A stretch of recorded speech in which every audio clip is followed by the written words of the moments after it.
Bigfoot, Dogman, Jersey Devil, and others. Are they real? Figments of our imagination?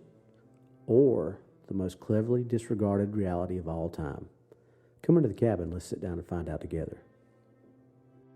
Hey, welcome back to the cabin. I'm Robbie. I'm still Johnny. And he's still Johnny. How you doing, Johnny? I am tired. You tired? Been dealing with animals again, hadn't you? All this damn rain. I mean, it's like either or. Pick Yep. one. It's either critters or rain. And freaking weather not making its mind up. Oop. 40 degrees below zero one day. The next day it's 60 degrees above zero. I was in a tank top until I came here, so. Yeah. This time of year is always that way. It just never wants to make its mind up whether it wants to be cold, wet, or warm or hot. It's like I go to work in the mornings and I got to wear 3 layers, and by the time it's the end of the day, I'm like sweating my you know what off. Yep. So, I thought today would be a good day to do something that kind of ties into our overall, but it's a little bit off our beaten path. You know, this topic has a lot of tie-ins with everyday life, more so than a lot of people realize. But there is some tie-ins with cryptids and things like that too. We'll get into that, but I want to talk about Norse mythology tonight, Johnny. That has always been a fascinating topic. Yep, it sure has. Because there's a lot of cryptid lore tied into that, but there's a lot of stuff that are just like in everyday, your everyday life that a lot of people don't realize. And we were just talking about it before we went on.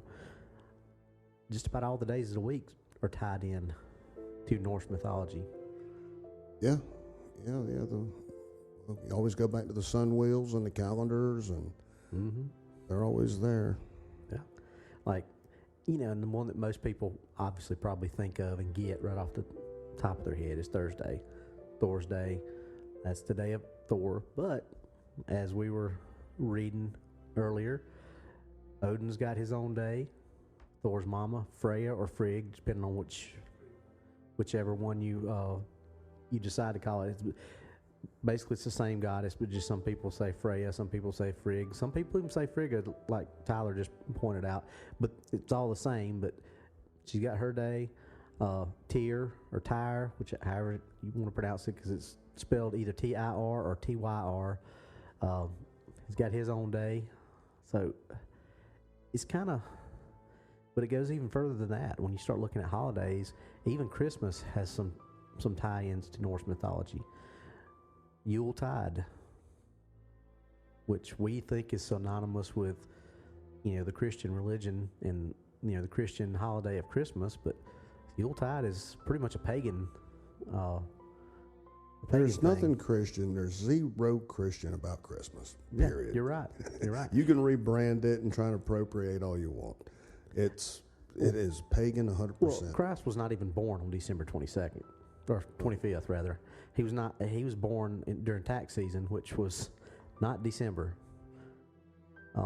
So, I mean, I get it. When Christians, you know, were trying to spread the religion and spread the belief, there's nothing wrong with that. But you know, they kind of started taking things over and adapting things to, and you know, that's why Christmas is celebrated as the birth of Christ. But it's not the day he was born. We celebrate that because it's the end of the year. It is what it is. It's just, but when you start getting into the meat and potatoes of everything, that's not really where Christmas came from. Well, same thing with Easter. So yeah, but you know, we're not getting into a religious. No, we debate. won't do that on this one. You know, we're just kind of mentioning things that everyday things that are tie-ins to Norse mythology. And one of my favorite Norse figures, or characters, however you want to classify it, has always been Fenrir, You know how I am about wolves, things like that. Fenrir is the one that's supposed to bring about Ragnarok, the end of the world. He's supposed to, kill Thor. Not Thor. I'm sorry. He's supposed to kill Odin, and he's chained in the underworld. And when he gets, set loose or breaks free or whatever, depending on where you stand in the world as to how you believe it's going to happen, So, Fenrir, if you really think about it, trace it back, is one of the first werewolf stories. Yeah. Kind of ties into our cryptid stuff. So, what about you? What's some of your favorite part of Norse mythology? So I've always liked the runes. Mm-hmm. One of the first written languages, and they have an interesting history in use over the millennia since they were started. So there's so many of them. Oh yeah, and combinations thereof. Yeah. Well, and even DA's got that in some of his books. They've got some of their blades in some of the books. They started having Nordic runes engraved on them for protection, and when they fight certain creatures, that's the only. So I mean, it ties in with everything that we do, and everything we research into. But when you really start thinking about Norse mythology, Vikings, Scandinavian legends, things like that, people don't realize how far-reaching the Vikings were in their time. They don't get the credit. I mean, there was a Viking runestone uncovered in Oklahoma. Oh, yeah. You might hear them talk about Phoenicians, but you never hear them talk about the Vikings. Yeah. Oh, they just like to fight with swords and they prayed to wolves. Have a nice day. But there was a whole lot more to them than that. Well, I mean, just think about our word berserk. Where'd we get our word berserk from? Oh, my, the berserker. Yeah. So, I mean, and, Wolfheadnar, the wolf-headed warriors, there's so much tied into it that, it's just, I guess it's not as chic or as classy as some of the other, like the European vampire stuff and things like that. But you can't put glitter on a Viking. No. But I think Viking culture is really starting to come back around, come to the forefront. One of my favorite musicians right now is Peyton Parrish. Phenomenal artist. But he and others are trying to bring that culture back to the forefront, and I think it's great. The Viking culture was just remarkable. They've been portrayed in movies, like a lot of the older movies. They portrayed as just like you said. All they wanted to do was pray to wolves and fight with their swords. They did so much more for, trade routes and the mining operations up in the Midwest. And I mean, just think about what they did with navigation. I mean, I would go so far as to say is some of the people like Columbus and Magellan and things like that probably wouldn't have gotten as far as they got if it hadn't been for the Vikings ahead of that. Every civilization is built off a previous civilization. Right. Their technology, at least. Yeah. I mean, so, when people start talking about mythology, you always hear Greek mythology. You always hear, King Lycan, but Norse mythology is right up there. And a lot of the gods in the Norse pantheon have their counterparts in Greek and Roman. Everybody talks about, the Greeks and the Romans have their gods that are alternate or, match up with each other. But you can match up every Greek or Roman god with a Norse god too. Oh yeah. Like Zeus and Odin, and what was the Roman version of Zeus? I'm not as up on Roman mythology. Oh, Tyler, Jupiter, I think. So, but anyway, you've always got at the forefront of anytime they talk about that stuff, Greek and Roman. I think that the Norse mythology just doesn't get the fair shake that it deserves. Which is fine with me. That means less perversion by Hollywood. Well, that's true. Now I will say a lot of the movies like The Northman. Did you seen that one? Not yet. That was a pretty good one. That was one of the more accurate Viking movies that I've seen. Outlander with Jim Caviezel. That was a pretty good one. And there was another one, but when you get stuff like 13th Warrior, that was a pretty. It was a yeah. I mean, I think that one. I think it did a lot for dispelling a lot of rumors and myths about, because they didn't.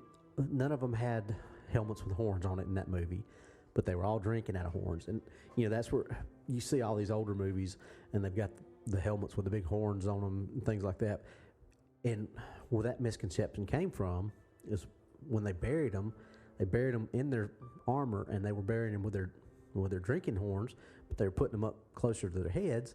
So when we were digging them up, look at that! They had horns on their helmets. So, but you start really breaking down their civilization and the things they did. I don't think they get their fair shake, and I agree with you. It was less perversion of Hollywood, but it's such a fascinating culture, and things are just. I don't know. It's one of my favorite history subjects. Yeah. I wish I'd have paid attention in school more. Don't we all? But I think they were teaching Rainbow Bright or something like that that day, and I just quit school. Yeah. You wasn't a fan of Rainbow Bright? No, it was too rough for me. Yeah. She could have been a Viking. She had those pigtails, those red pigtails. Yeah, it's funny seeing them misuse runes over the years too, or misrepresent. When I was a kid in the 70s, born in the 60s. I remember seeing the hippie peace sign. This is where I learned about perversion of old sacred things. And anyhow, seeing the hippie sign in the smiley face, comparable eras there. But got older in life and I learned about runes. That's disturbing, because runes have a positive and a negative connotation, depends on which way they're facing. The peace sign is a death rune. Really? It's an inverted life sign. If you look at the old Celts, their tombstones, there's a peace sign up, that's their birth date. The peace sign down is their death date.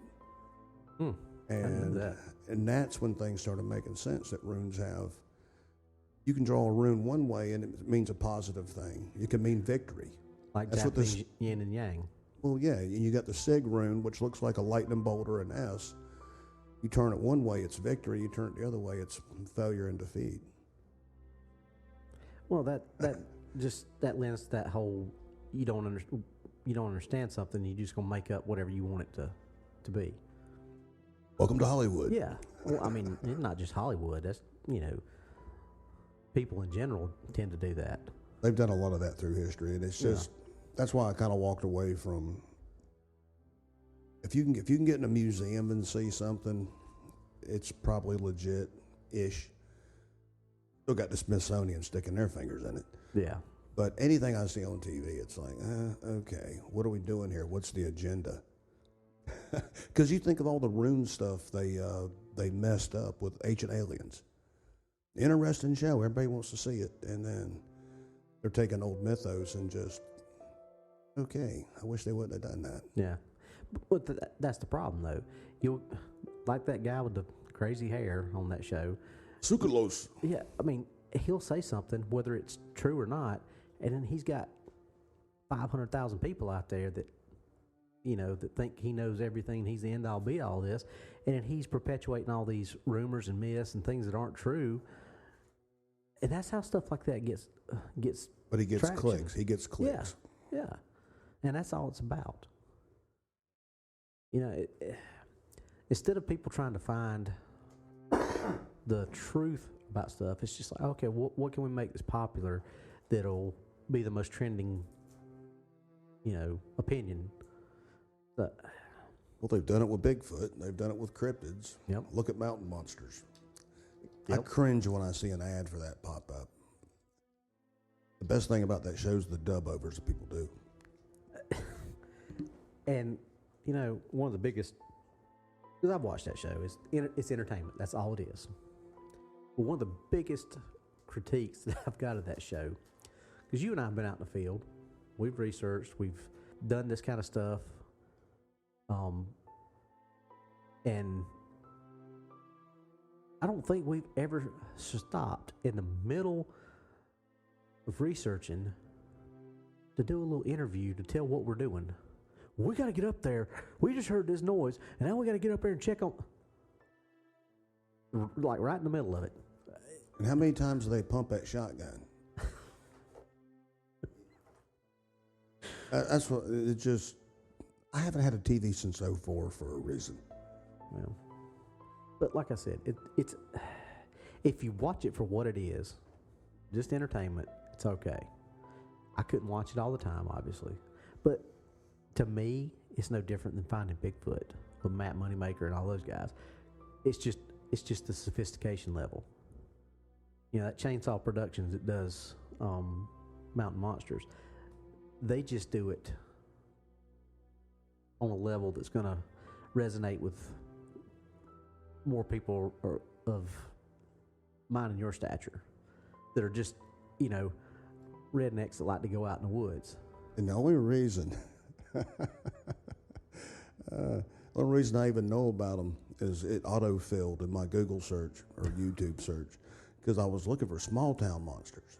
And when I seen that pop up, I watched 5 minutes of it and I said, Robbie's playing a joke with me. There's no way he's serious about me watching this. Hey, look, you got to watch it just so you can say, okay, this is stuff that we don't need to do. You got to have that. You got to have that base of, okay, there's a right way and a wrong way to be out in the woods after these things. Yeah. And like I said, it is TV with characters for entertainment. Anybody that watches that show and thinks that they're ever doing anything serious or scientific is, and like I said, I hate Finding Bigfoot too, but at least they're more scientific than they try to. They're not out building traps out of scraps that they find in the junkyard. See, I can't talk about it with a straight face. I mean, they're entertaining. That's all you can say about it. All right. I'll take your word for it. Like I said, right way, wrong way. Just remember that. Well, I'm going to go carve some runes in my Matilda. I'm actually looking at a few now. Somebody sent me a bounty. You know what I'm talking about, right? Mm-hmm. Yeah, I got a bounty in the mail the other day. Yeah, it's nice. I started to bring it up here tonight to show you, but I walked out and forgot it. So I'll bring it next time and show you, but Yeah. I'm thinking about engraving some runes on it. But I'm just not 100% on which ones I want. And there again, like you said, I got to figure out which way, because I want to make sure I don't put them in the wrong direction. That's the one you want on a weapon, especially a handheld weapon, called the Valknut. Yep. What is it? It's kind of a holy trinity between death and rebirth. Yeah. But yeah, they there's no like real set origin on where that came from. So, well, like I said, I want to make sure I got the right one.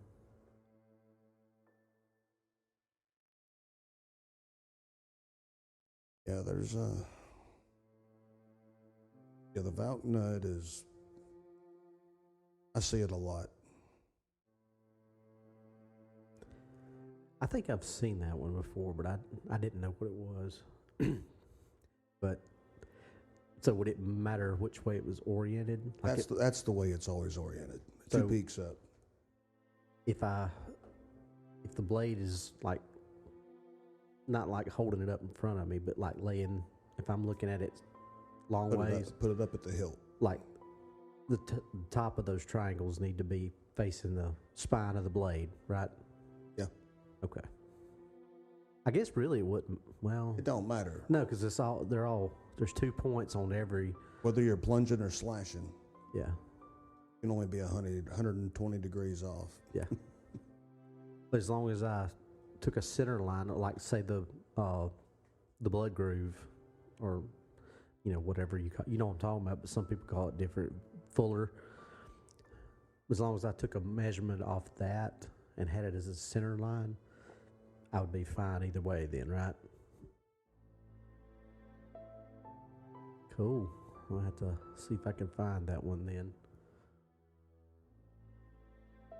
Tyler just handed me a couple. The Wayfinder. Yeah, I've seen that on Pathfinder. Have you ever seen that movie? Home of all. I see a lot of Nordic tattoo artists put that on there. Yep.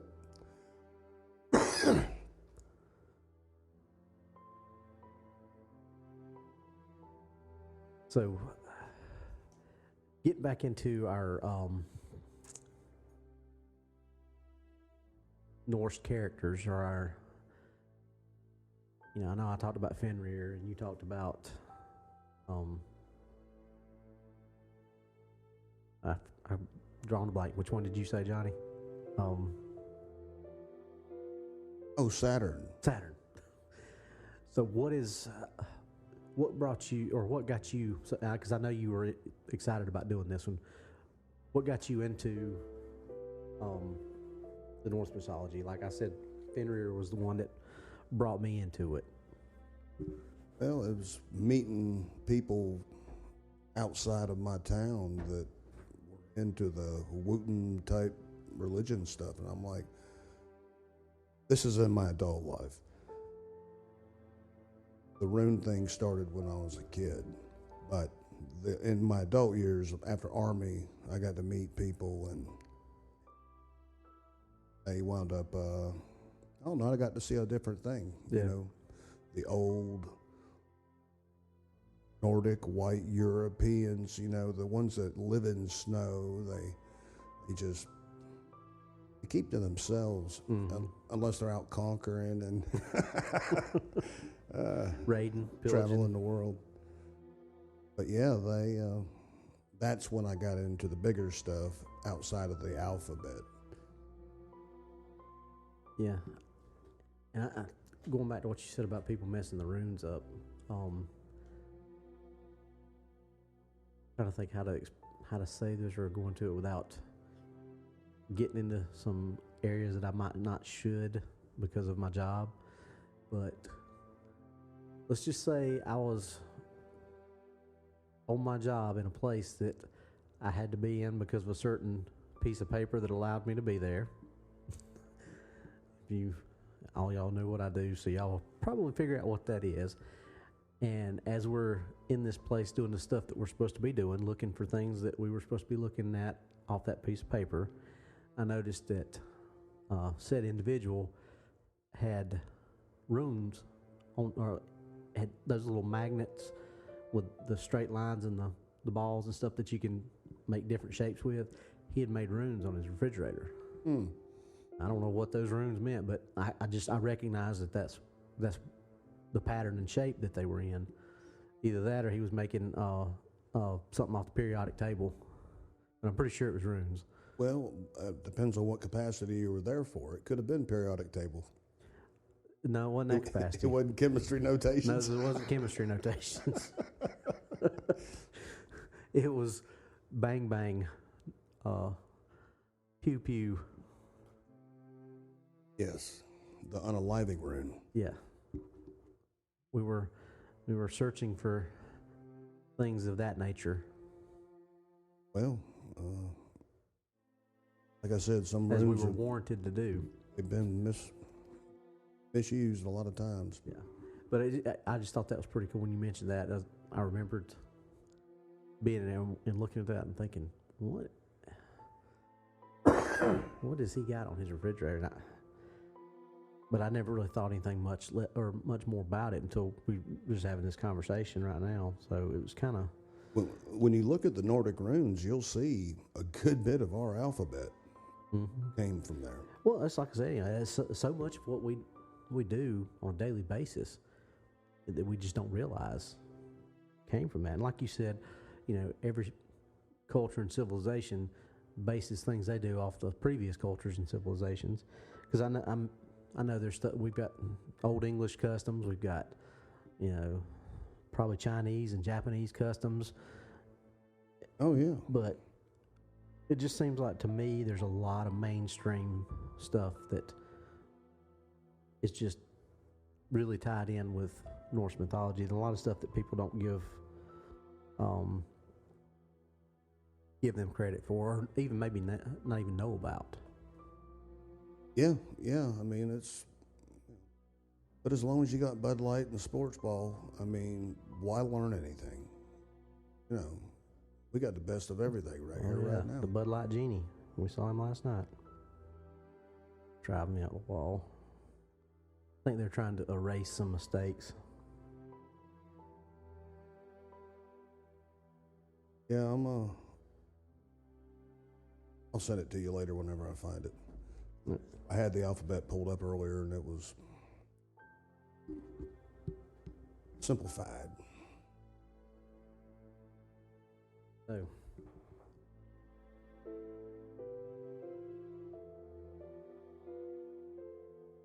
you got anything else you want to add to our little discussion there, Johnny?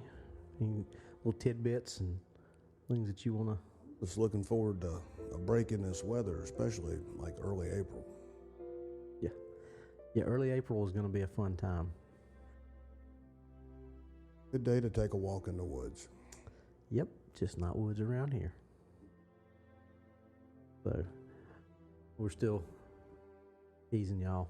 But yes, things are really gearing up good in that direction. I know for a fact Johnny and I both have our places to stay secured in the area we're going to. DA should be getting his place for too long, and I'm not going to say the name of the other person, because if I do, that'll give away what we're doing. But I have talked to that other person, and he is in the process of securing his lodgings as well. So we're going in the right direction for this. So hopefully in the next couple of weeks we'll be able to let y'all know where we're going and what we're doing. I hope. But if not, hopefully we'll come back and be able to tell you after we get back. Definitely. But we should be able to at least give y'all a kind of a brief rundown of what we're going to do before we go. But it's going to be good. Definitely. It's going to be it's going to be fun. Yeah. Well, I think we're going to have a good time. We've got a lot of stuff we've got to do between now and then to get ready, to make sure we've got everything that we need set up, and make sure we take everything that we need. Tyler's working on some stuff that might be a really good, really cool addition to some of the stuff we're taking down there. So over there, out there, around there, wherever it may be. Yeah. So, yeah, the packing list will be checked twice, I can tell you that. yeah. At least twice, if not 12 times. Ooh, hear that rain falling on the roof of the cabin? Oh, yeah. Good old tin roof. Yep. Means we gotta drive out of this nice, creepy, spooky cabin in the rain. Thank God for light bars. Well, Johnny, you got anything you want to say to him in No, parting? the telegraph's been kind of dead the last few weeks, but it could Well- be the rain. I don't know. Tree might have fell on the line. I don't know. Yeah, and I guess it's been kind of hard to set a fire for the smoke signals too, isn't it? Yeah. When this much overcast, smoke signals are out. Bad Yeah. signal. So, but if you don't want to get in touch with us with the smoke signals or the telegraph, you can email us at what's really out there 2022@gmail.com. You can get in touch with us on our Facebook page, What's Really Out There, and you can follow us on YouTube. Please follow us on YouTube. We're getting really close to that 500 mark. But our YouTube channel is What's Really Out There. Search us, you can find us. Look for the picture with the two guys and the microphone and the camouflage background. Two silhouettes of the guys with the ball caps talking, that is. We're getting close to 50 episodes now, and once we hit 50 episodes, Tyler's going to start breaking it down into playlists and things like that. So if anybody wants to binge watch things, I got not really a complaint, but I got an issue about audio on one of our, and it's like I told him. I said, because it's not the first time this person has said anything about it, but we do what we can do with what we've got. We don't have a fancy studio. We don't have fancy equipment. A lot of this stuff we've kind of piecemealed it together. And we're not using Yeti mics, so don't even start. Yeah. So we're doing what we can with what we got. We try to make the audio as good as we possibly can, but we got feedback from. We're not in a nice soundproof room like we need to be when recording. We're trying to make it as best we can for you, but if we can get to that 500 mark, then we can start monetizing some things, and maybe we can start making a little bit of money off this to put back into the show, because that's where if we make money off this, that's where it'll go, is back into the show to make it better for y'all. Because without y'all, we wouldn't have a show. Johnny and I love getting in here and talking about this stuff. But we're all doing this pretty much on a volunteer basis. I mean, if we were having to pay somebody to do what Tyler's sitting in here doing on his free time, me and Johnny would probably be in the negative right now. And Would be. Yeah, we would be for sure. And then, Taylor does all our artwork and things like that. If we had to pay somebody that does what she does, or if me and Johnny had to rent a place, we're doing what we can, and we're not begging for money by any stretch of the imagination. And because it doesn't cost you anything to subscribe to us, but once we do get up to that, and it makes everything a little bit easier. So if you like it, subscribe. If you got a story you want us to tell, send us an email, send us a message on Facebook, send us a message on YouTube.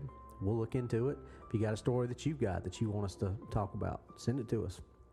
That's how Johnny and I met, was through email. And now look at us. Here we are. About a year later, still sitting across from each other, telling these goofy stories and funny stories and scary stories and all these other kind of stories. So, Those are stories. yeah, stories are there. So, you ain't got anything else, Johnny? I'm done. I think we got a break in the rain. Yeah, sounds like it. So we're gonna have to make a run for it. But that's all I got. Done too. So we'll do this again next week. Yeah, as far as I know. We'll figure something out, and Tyler's good for next week. So we're good to go. Be down like faux flat tires. Yeah. Hopefully we'll get Steve back in here the next couple of weeks. He's been busy trying to catch up. They're moving buildings, and there's all Forgot they they built a new one up there. The thing where all their computers got taken for ransom with ransomware and all that stuff. They're finally getting through all that. Yeah, it was a mess. And then his wife had surgery on top of that. So Steve's still part of the show. We didn't want y'all to think he was. He's had a lot of stuff on his plate right now. So hopefully we'll get him back in the next couple of weeks. Yeah. But other than that, if Johnny ain't got anything else, I ain't got anything else. I think we're gonna call it a night tonight and make a run for the vehicles and get out of here. All right. Hope the bridge is still up. Me too. All right. We'll see you later, folks.